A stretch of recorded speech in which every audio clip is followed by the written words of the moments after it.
Jadi pada hari ini kelompok kami akan mempresentasikan materi mengenai PSAK 221, yaitu tentang pengaruh perubahan kurs valuta asing.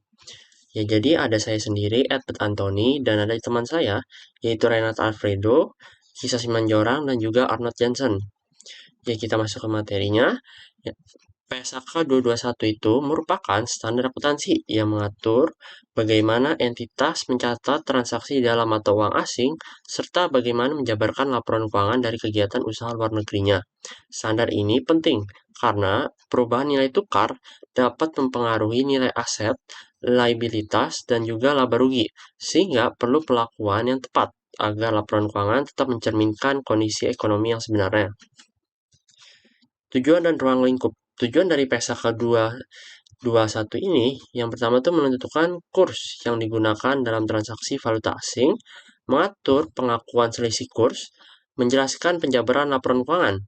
Ruang lingkupnya itu meliputi transaksi dalam mata uang asing, kegiatan usaha luar negeri, dan juga penyajian pelaporan dalam mata uang lainnya, tidak termasuk instrumen derivatif tertentu, dan juga akuntansi lindung nilai. Jadi di sini ada istilah-istilah penting. Yang pertama tuh mata uang fungsional. Mata uang fungsional ini adalah mata uang pada lingkungan ekonomi utama di mana entitas beroperasi. Yang kedua, mata uang penyajian. Mata uang yang digunakan dalam penyajian laporan keuangan. Kurs spot yaitu kurs untuk realisasi segera, dan kurs penutup kurs spot pada akhir periode pelaporan. Pos moneter, aset atau liabilitas yang memiliki nilai tetap atau dapat ditentukan dalam satuan mata uang. Pos non-moneter, aset atau liabilitas yang tidak memiliki nilai tetap dalam satuan mata uang. Selisih kurs itu selisih yang dihasilkan dari penjabaran sejumlah tertentu satu mata uang ke dalam mata uang lainnya pada kurs yang berbeda. Penentuan mata uang fungsional itu tidak sembarangan, tetapi dilihat dari kondisi ekonomi utamanya, seperti mata uang yang mempengaruhi harga jual, mata uang yang mempengaruhi biaya, dan juga sumber pendanaan, dan juga arus kas. Jika hasilnya tidak jelas, manajemen itu menggunakan pertimbangan profesional untuk memiliki mata uang yang paling mencerminkan. Kegiatan usaha di luar negeri ini bisa berupa entitas anak atau cabang di negara lainnya. Penilaian ini dilihat dari tingkat kemandirian operasional, hubungan transaksi dengan induk, pengaruh arus kas terhadap induk, dan juga semakin mandiri, semakin besar kemungkinan menggunakan mata uang lokal sebagai mata uang yang fungsional. Jadi di sini ada pos moneter dan juga non moneter. Pos moneter adalah aset atau liabilitas yang menilainya tetap dalam satuan uang seperti kas, piutang, dan juga utang, sehingga nilainya akan terpengaruh oleh perubahan kurs. Sebaliknya, pos non moneter ini seperti persediaan dan aset tetap yang tidak memiliki nilai tetap dalam satuan uangnya, sehingga perlakuan berbeda dalam penjabaran kurs. Perlakuan akuntansinya ini secara umum, transaksi dalam mata uang asing itu dicatat menggunakan kurs yang berlaku pada saat transaksinya terjadi. Pada akhir periode laporan, pos moneter ini disesuaikan dengan kurs penutup. Selisih yang timbul akibat perubahan kurs tersebut diakui dalam laporan laba rugi. Perlakuan ini bertujuan agar nilai yang disajikan dalam laporan keuangan tetap relevan dan mencerminkan kondisi terkini. Nah, selanjutnya saya akan menjelaskan tentang ringkasan persyaratan yang disyaratkan PSAK. Pada paragraf 17, mata uang fungsional, setiap entitas wajib menentukan mata uang fungsional sebagai dasar pencatatan. Dan semua transaksi valuta asing harus dijabarkan ke mata uang tersebut sesuai ketentuan PSAK. Kemudian pada paragraf 18, kelompok usaha dalam grup tiap entitas bisa memiliki mata uang fungsional berbeda, sehingga laporan keuangan harus dijabarkan ke mata uang penyajian yang sama saat konsolidasi. Kemudian pada paragraf 19, setiap entitas wajib menentukan mata uang fungsional sebagai dasar pencatatan, dan semua transaksi valuta asing harus dijabarkan ke mata uang tersebut sesuai ketentuan PSAK. Nah, selanjutnya saya akan menjelaskan tentang estimasi kurs spot ketika sesuatu mata uang tidak terukarkan. Estimasi kurs spot yang dijelaskan pada paragraf 19a. paragraf ini tuh menjelaskan bahwa jika sesuatu mata uang tidak dapat langsung ditukarkan ke mata uang lain pada tanggal pengukuran, maka entitas harus mengestimasikan kurs spot yang mencerminkan kurs yang wajar seandainya transaksi dilakukan dalam kondisi pasar normal pada tanggal tersebut. Sehingga nilai yang digunakan tetap merepresentasikan kondisi ekonomi yang sebenarnya. Selanjutnya, pelaporan transaksi valuta asing ke dalam mata uang fungsional. Pada paragraf 20 itu definisi transaksi valuta asing. Jadi definisinya itu transaksi valuta asing sebagai transaksi yang didenominasikan atau diselesaikan dalam mata uang asing, termaksud kegiatan seperti jual beli barang atau jasa, pinjam meminjam, serta perolehan atau penyelesaian aset dan liabilitas dalam mata uang asing. Selanjutnya pada paragraf 21, pengakuan awal transaksi falas. Paragraf ini tuh menjelaskan bahwa pada saat pengakuan awal, setiap transaksi valuta asing harus dicatat dalam mata uang fungsional dengan menggunakan kurs spot pada tanggal transaksi, sehingga nilai yang dicatat mencerminkan kondisi kurs saat transaksi terjadi. Nah, pada paragraf 22, tanggal transaksi dan penggunaan kurs.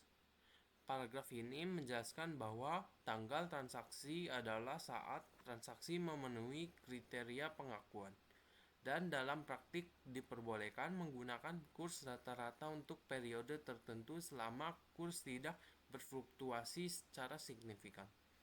Namun, jika fluktuasi tinggi, maka harus menggunakan kurs aktual. Pada paragraf 23, penjabaran pada akhir periode. Paragraf ini itu mengatur bahwa pada akhir periode pelaporan pos moneter harus dijabarkan menggunakan kurs penutup. Sedangkan pos non moneter yang diukur dengan biaya historis tetap menggunakan kurs saat transaksi. Dan pos non moneter yang diukur dengan nilai wajar menggunakan kurs saat nilai tersebut ditentukan. Pada paragraf 24, penentuan jumlah tercatat. Paragraf ini menyatakan bahwa jumlah tercatat suatu pos mengikuti persaka yang lain yang relevan, misalnya aset tetap atau persediaan. Namun, jika dinyatakan dalam valuta asing, maka tetap harus dijabarkan ke dalam mata uang fungsional sesuai ketentuan persaka ini. Pada paragraf 25, pengukuran dengan dua nilai. Paragraf ini menjelaskan bahwa jika suatu aset diukur berdasarkan perbandingan dua nilai, seperti biaya dan nilai realisasi neto atau penurunan nilai, maka masing-masing nilai tersebut harus ditentukan menggunakan kurs yang sesuai dengan waktu pengukurannya sebelum dibandingkan. Selanjutnya, pada paragraf 26, pemilihan kurs yang tetap. Paragraf ini menegaskan bahwa jika terdapat perbedaan kurs yang tersedia, maka entitas harus menggunakan kurs yang paling mencerminkan arus kas yang akan terjadi atau kurs yang paling relevan dengan kondisi ekonomi pada tanggal pengukurannya. Pengakuan selisih kurs. Jadi akuntansi lindung nilai berdasarkan paragraf 27, jika entitas menerapkan akuntansi lindung nilai dari PSK 109, cara menghitung selisih kurs dapat berbeda dari ketentuan umum. Selisih kurs pada pos moneter yang memenuhi kualifikasi instrumen lindung nilai arus kas diakui terlebih dahulu di penghasil komprehensif lain, bukan langsung di laba rugi sepanjang lindung nilai tersebut efektif. Lalu pengakuan selisih kurs umum berdasarkan paragraf 28, selisih kurs yang timbul dari penyelesaian pos moneter atau penjabaran dengan kurs yang berbeda dari kurs pengakuan awal wajib diakui dalam laba rugi pada periode terjadinya, kecuali terkait investasi neto pada kegiatan usaha luar negeri. Lalu periode pengakuan berdasarkan paragraf 29, jika transaksi valuta asing diselesaikan dalam periode yang sama dengan terjadinya, seluruh selisih kurs diakui di periode tersebut. Jika diselesaikan di periode berikutnya, Selisih kurs diakui secara proporsional setiap periode sesuai perubahan kurs yang terjadi.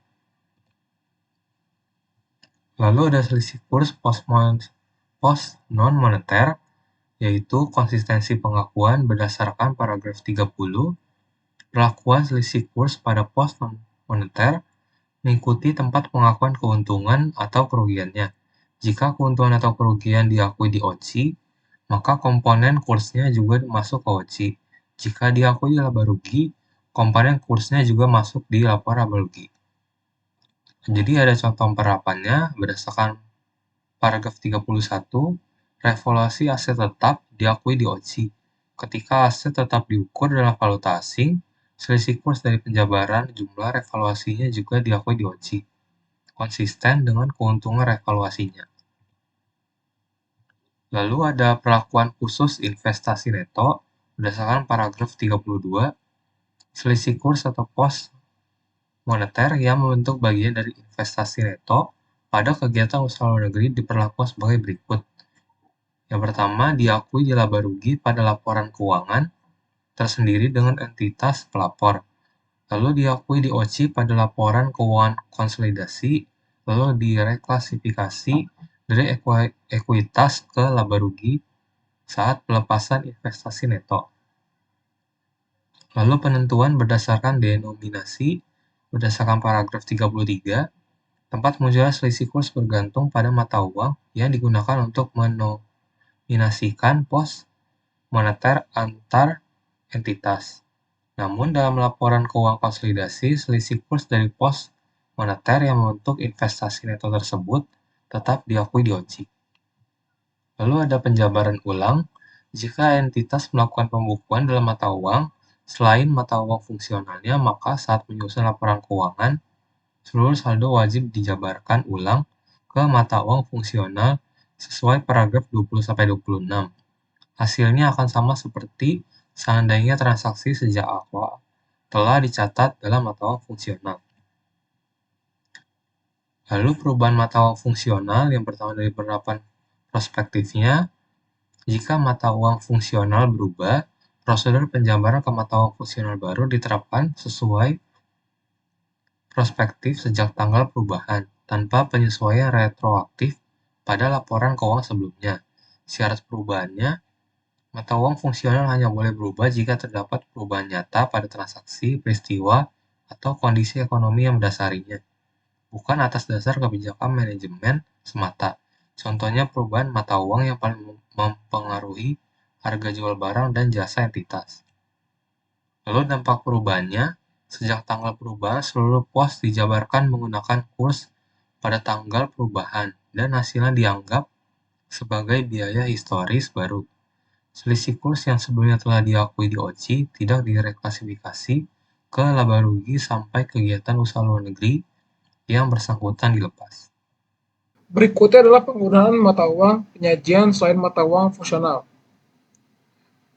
Prinsip dasar, mata uang penyajian di Indonesia pada umumnya adalah rupiah. Entitas diperbolehkan menyajikan laporan keuangan dalam mata uang selain mata uang fungsionalnya. Jika kedua mata uang tersebut berbeda, maka entitas wajib menjabarkan seluruh hasil dan posisi keuangannya ke dalam mata uang penyajian. Contohnya, dalam kelompok usaha dengan berbagai mata uang fungsional, semua entitas dijabarkan ke satu mata uang bersama untuk konsolidasi. Aturannya adalah yang pertama, aset dan liabilities. Jika dijabarkan menggunakan kurs penutup pada tanggal laporan posisi keuangan. Yang kedua, penghasilan dan beban. Dijabarkan menggunakan kurs pada tanggal transaksi. Yang ketiga, seluruh selisih kurs yang timbul diakui dalam penghasilan komprehensif lain. Yang keempat, kurs rata-rata boleh digunakan untuk penghasilan atau beban jika mendekati kurs transaksi. Tetapi tidak boleh digunakan jika kurs berfluktuasi signifikan. Sumber dan perlakuan selisih kurs. Selisih kurs berasal dari dua hal. Yang pertama atau A, perbedaan kurs antara transaksi untuk penghasilan beban dan penutup untuk aset dan liabilities. Yang kedua itu perubahan kurs penutup antara periode yang mempengaruhi saldo awal aset neto. Selisih kurs ini tidak diakui dalam laba rugi karena tidak berdampak langsung pada arus kas kini dan masa depan. Jumlah kumulatifnya disajikan dalam komponen ekuitas terpisah sampai kegiatan usaha luar negeri dilepaskan. Jika ada kepentingan non-pengendali, selisih kurs diatribusikan secara proporsional kepada mereka. Berikut adalah aturan penjabaran untuk ekonomi hyperinflasi. Ketika mata uang fungsional entitas adalah mata uang dari suatu ekonomi hyperinflasi, maka seluruh jumlah dalam laporan keuangan, yaitu aset, liabilitas, pos ekuitas, penghasilan, beban, termasuk kooperatif, dijabarkan ke dalam mata uang penyajian menggunakan kurs penutup pada tanggal laporan posisi keuangan terkini. Pengecualian penting, jika jumlah tersebut dijabarkan ke dalam mata uang ekonomi non-hyperinflasi, misalnya rupiah atau dolar AS, maka jumlah komparatif yang disesuaikan dengan perubahan tingkat harga atau perubahan kurs berikutnya. Angka komparatif tetap menggunakan angka yang disajikan pada laporan keuangan tahun sebelumnya.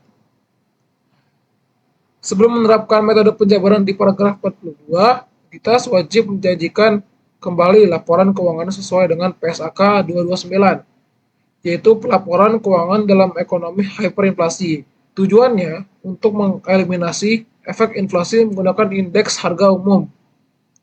Pengecualian, jumlah kooperatif yang akan dijabarkan dalam mata uang ekonomi bukan hyperinflasi tidak perlu disajikan kembali. Akhir dari hyperinflasi, ketika ekonomi hyperinflasi berakhir dan entitas tidak lagi menyajikan kembali laporan keuangannya, maka entitas menggunakan jumlah yang telah disajikan kembali pada tanggal entitas berhenti sebagai biaya historis untuk penjabaran ke dalam mata uang penyajian di masa depan. Berikutnya adalah penjabaran kegiatan usaha luar negeri, lingkup. Paragraf 45-47 merupakan tambahan dari paragraf 38-43. Aturan ini diterapkan ketika hasil dan posisi keuangan kegiatan usaha luar negeri dijabarkan ke dalam mata uang penyajian untuk tujuan konsolidasi atau metode ekuitas. Pos moneter intragroup. Penggabungan mengikuti prosedur konsolidasi normal dalam PSAK 110. Namun, aset atau liabilitas moneter intragroup, baik jangka pendek maupun jangka panjang, tidak dapat dieliminasi tanpa menggunakan fluktuasi mata uang. Alasannya, pos moneter mencerminkan komitmen konversi mata uang yang menimbulkan risiko selisih kurs. Selisih kurs diakui dalam laba rugi atau dalam penghasilan komprehensif lainnya, dan diakumulasi di ekuitas terpisah sampai pelepasan kegiatan usaha luar negeri. Perbedaan tanggal laporan. Jika kegiatan usaha luar negeri memiliki tanggal laporan berbeda dari entitas pelapor, solusi umumnya adalah menyusun laporan tambahan dengan tanggal yang sama. Jika tidak memungkinkan, PSAK 110 memperkenankan perbedaan maksimal 3 bulan dengan penyesuaian atas transaksi atau peristiwa signifikan. Dalam kasus ini, aset dan liabilitas dijabarkan pada kurs akhir periode kegiatan usaha luar negeri, dengan penyesuaian perubahan kurs signifikan sampai akhir periode entitas pelapor. Pendekatan yang sama berlaku untuk metode ekuitas, yaitu PSAK 228. Goodwill dan penyesuaian nilai wajar. Goodwill dan penyesuaian nilai wajar aset atau liabilitas dari akuisisi kegiatan usaha luar negeri diperlakukan sebagai aset dan liabilitas kegiatan usaha luar negeri. Dengan demikian, keduanya dinyatakan dalam mata uang fungsional kegiatan usaha luar negeri dan dijabarkan ke mata uang penyajian menggunakan kurs penutup.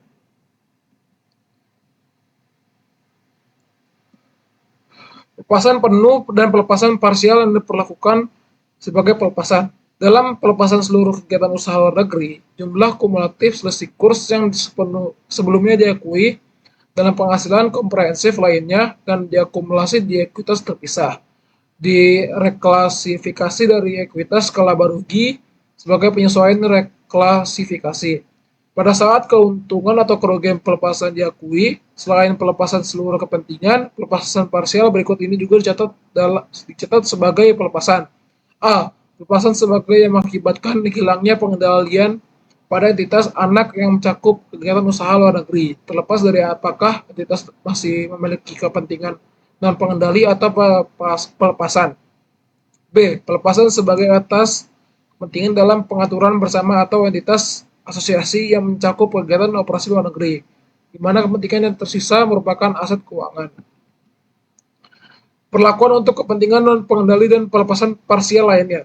Pada pelepasan entitas anak, bagian akumulasi selisih kurs yang telah diatribusikan kepada kepentingan non-pengendali dihentikan pengakuannya, tetapi tidak direklasifikasi ke laba rugi. Untuk pelepasan sebagai dari entitas anak, entitas meretribusi bagian proporsional selisih kurs ke kepentingan non-pengendali untuk pelepasan sebagai lainnya. Misalnya, asosiasi atau ventura bersama tanpa kehilangan pengaruh signifikan.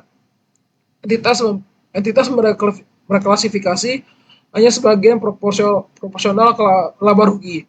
Pelepasan sebagai kepentingan entitas pada kegiatan usaha luar negeri adalah setiap pengurangan kepentingan kepemilikan kecuali yang disebut di paragraf 48A.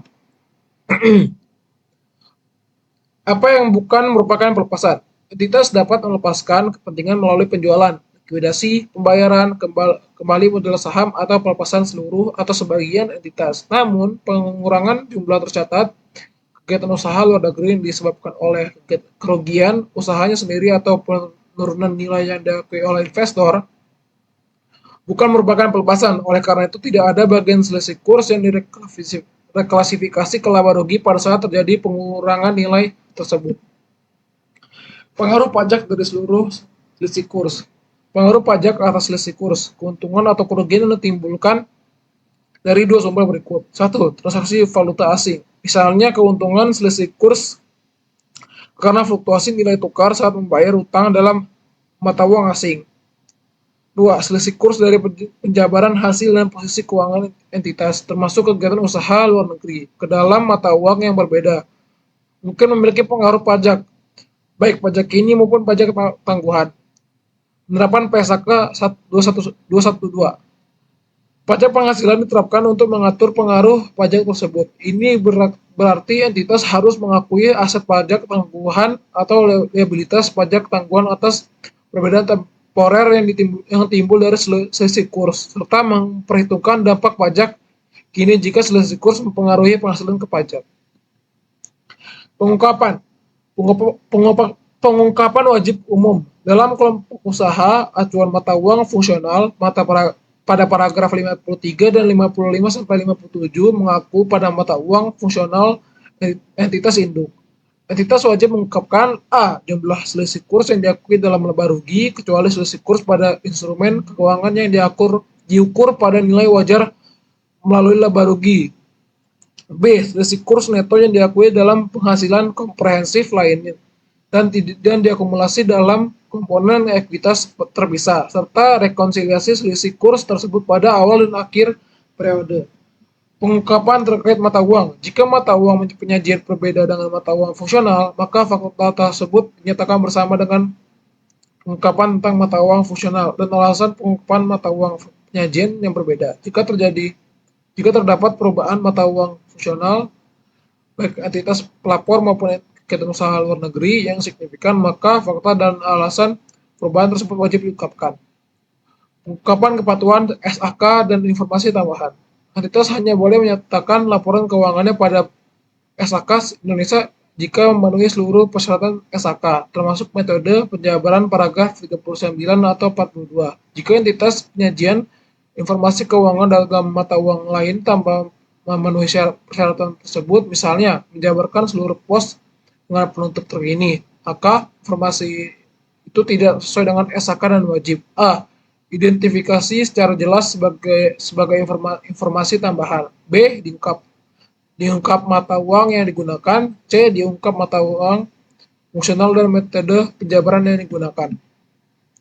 Pengungkapan mata uang yang tidak dapat ditukar. Jika entitas mengestimasi kurs spot karena suatu mata uang yang tidak tertukar menjadi mata uang lain, entitas wajib mengungkapkan informasi agar penggunaan laporan keuangan memahami dampaknya terhadap kinerja, posisi, dan arus kas.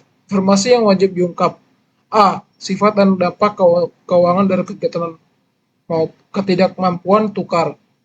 B. Kurs spot yang digunakan. C. Proses estimasi. D. Risiko yang ditimbulkan.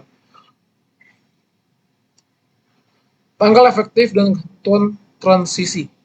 Nomor 58. Entitas menerapkan PSAK ini untuk periode tahun buku yang dimulai pada atau setelah tanggal 1 Januari 2012. Penerapan dini diperkenankan jika entitas menerapkan PSAK ini untuk periode tahun buku yang dimulai sebelum tanggal 1 Januari 2012, maka fakta tersebut diungkap. 58A kosong. Tanggal efektif awal. Entitas menerapkan PSAK ini untuk periode tahun buku yang dimulai pada tahun itu setelah tanggal 1 Januari 2012. Penerapan dini sebelum 1 Januari 2012 diperkenankan. Jika entitas menerapkan dini, maka fakta tersebut wajib diungkapkan dalam laporan keuangan paragraf 58A dikosongkan. Transisi untuk goodwill. 47.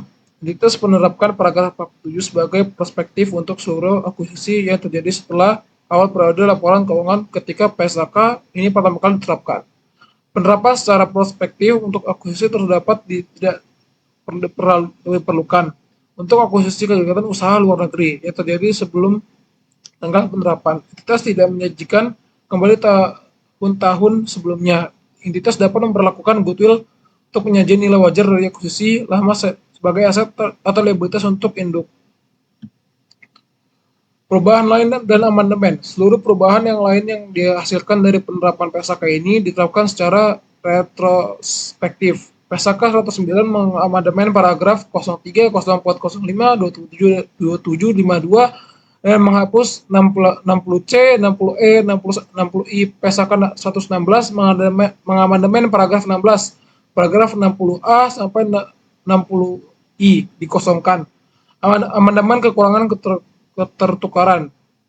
Amandemen PSAK 221 tentang kekurangan ketertukaran mengamandemen paragraf 08 dan 26 serta menambahkan paragraf 08A sampai 08B, 19A, 57A sampai 57B dan lampiran A berlaku untuk periode tahun buku mulai 1 Januari 2025. Sekian presentasi dari kelompok kami. Terima kasih sudah menyimak.